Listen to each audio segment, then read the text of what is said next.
What's up, everybody? Welcome back to the Live with Brandon Blakeney podcast. Of course, I'm your host, Brandon Blakeney, aka Brandon Lee TV. Back at it again with another banger for my people. Y'all know the vibes by now. Kick back, relax, and come take a ride with me. You are now locked into the Live with Brandon Blakeney podcast. Here is your host, Brandon Blakeney. So it's no secret that the nation's leading scorer from last year, Latson, averaged 25.2 points, 4.6 rebounds, 4.6 assists, 45.1% shooting from the field. Absolutely lights out. And you talk about somebody that had the ultimate green light, that got as many shots as she wanted, that ran the offense, that was carrying an offense, so to speak, for Florida State last year. Still almost averaged 5 assists per game, though, so you got to respect that aspect of it. We're wondering, will that scoring translate to a South Carolina team that needs an interjection of offense with Chloe Kitts, with Ashlyn Watkins, with Malaysia Fulwiley? She transferred the other two out for this season. Where is the offense going to come from? Now, we saw in the first game, obviously, Joyce Edwards is ready to carry her load, carry her side of things. 27 points in the first game. Then you got Medina Okatsa at 17 points. The front court is locked and loaded. They are ready to contribute. They are big. They are physical. They are athletic. In the backcourt, though, they are going to need a spark. Now, first off, Nia Latson, 14 points, shot 4 of 10 from her first game exhibition. In these exhibition games, you don't put too much emphasis on it. It's going to take some time for her to find her role within this offense, to find her chemistry. But we know what she can do. The thing is, how will the scoring translate? Compared to her getting basically 20 shots a game to getting 10 in her first one, she's going to have to do more with less. But they're still going to need that aggressiveness for her hunting her shot, being a 3-level scorer, being one of the best ISO scorers and pick and roll experts in the entire country. They're going to need her to be aggressive and hunt her shot, even if it disrupts the flow of the offense at times.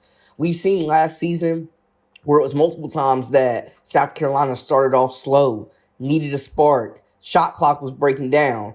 They had trouble closing out games last year. Nia Latson can do all of that as far as sparking the offense. She can, give her the ball, get the hell out of the way. She can go get you a bucket. Also, though, being able to close out games when you need a bucket late and the shot clock's going down and you need to close teams out, put the foot on the throat and just crush them. She has that killer instinct. Now, I think she is a player that can definitely flourish within the system, within the flow of the offense without disrupting it. But there may be times where she has to disrupt the overall flow of the offense, where they just roll out the ball, give her the rock, and tell everybody to get out the way and let her work. She is an elite 3-level scorer. She gets it done from the mid-range. She plays off-ball, can get it with the catch and shoot.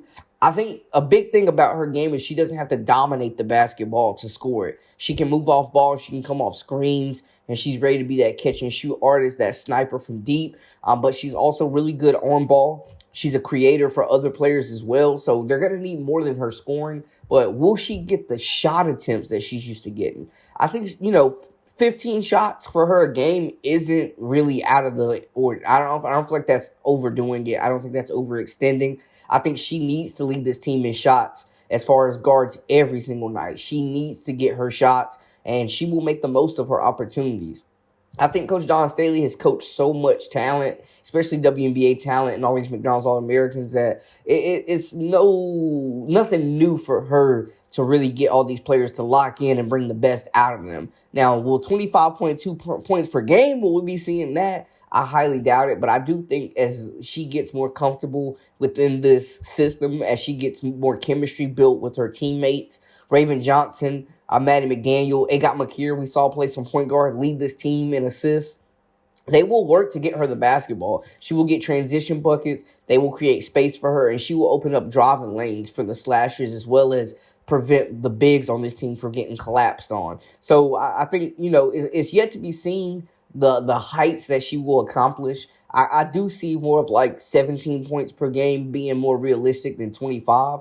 But I do think that they will rely on her scoring heavily throughout the season, especially in big games, having a veteran guard that's played a lot of games, that has delivered on the big stage, and that can flat out put the ball in the hoop. I do think she's an upgrade from Malaysia Fulwiley, no disrespect to her because Lay's a great player. But they're going to need Nia Latson to really, really help carry this offense. And we're still kind of wondering, after one exhibition game, where all the offense will come from. It could be a three-headed monster with her, Joyce, and Medina. We have to see. But speaking of Makira, man, does South Carolina, I think it's fair, do they have the best freshman in the country right now? Because her coming in her debut, 16 points, 6 rebounds, 4 assists, 5 steals, shooting in a very efficient 5 of 9 from the field. You think about her being able to lead this team in steals and assists in her first game and just how slow the game looked for her, man. Basketball IQ is out of this world. We knew that she was a legitimate point guard. Wasn't sure, what her role or what her tick would be initially coming into the game, coming into this season. But it seems like she's going to be a big, big part of this rotation. And with her ability to shoot the three-pointer, with her ability to just guard multiple positions, with her ability to see over the defense and dish the rock and run the transition and get other players involved, it's going to be very, very hard to keep her off the court. Now, there is a lot of talented freshmen, and she may not get the minutes or as many opportunities like we saw Joyce Edwards comparing her to Sarah Strong last season, where she didn't get the minutes or the same opportunities, but she made the most of her opportunities. That could be for Makira, man. It's been a while since a South Carolina player won Freshman of the Year, but Makira coming out, being able to impact the game on both sides of the basketball, I was just impressed with her overall feel, her presence, her speed, the pace that she played the game in. I think just her being able to open the floor up, but also having elite court vision and her defense.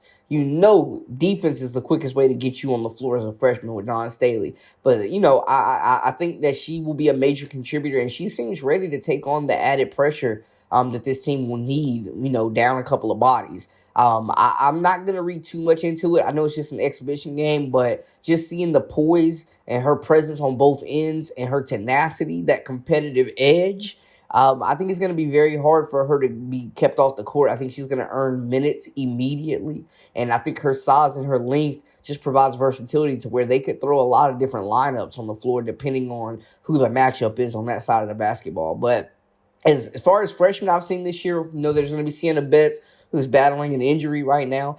She's in a walking boot. Leah Chavez. There's some big-time freshmen that are coming in. Jazzy Davidson as well, that, will have more opportunities and will have more responsibility carrying a bigger load. But as far as efficiency, stuff in the stat sheet, and just playing an overall efficient game, man, Makira looks like the real deal. And she's coming in better than advertised, I gotta say. It'll be interesting to see, this may not be the traditional South Carolina we're used to seeing, where the bigs dominate and, they get not as much scoring production from the perimeter. It may be where they break the 3-point scoring record for this team, for this program, man. We can see a lot more threes going up.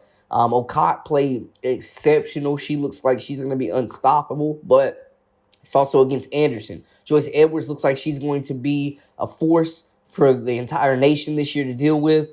Her three-point shooting, her ability to get it off the dribble, just showing a much more expanded game than last year. And it seems like more efficiency is being prioritized. The game is slowed down for her. And, that tends to happen when you get a year of experience under your belt. But where's the offense going to come from? We're still kind of figuring that out. Y'all let me know how y'all feel in the comments, though. That is a wrap for us. For all the latest and the greatest, I am Brandon Blakeney, a.k.a. Brandon Lee TV. This is the live Brandon Blakeney podcast. Until next time, my people, we out.